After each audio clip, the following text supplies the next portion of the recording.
So if I haven't done my online induction, I can scan the QR code on the hoarding at the front of site, open that up, click which project I'm at, go through and begin my registration.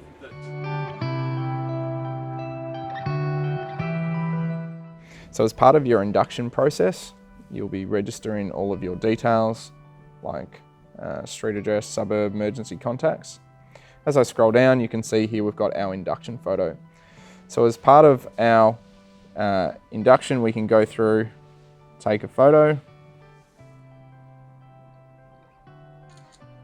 So I've got our induction photo here.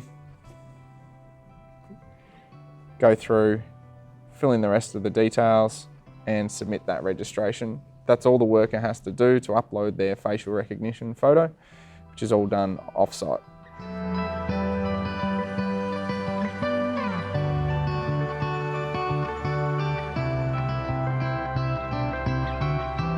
We're actually going to have a look at how we can grant someone access through the use of a QR code. So we go through and simply search for our worker, brings up their worker profile, go into the details section of that.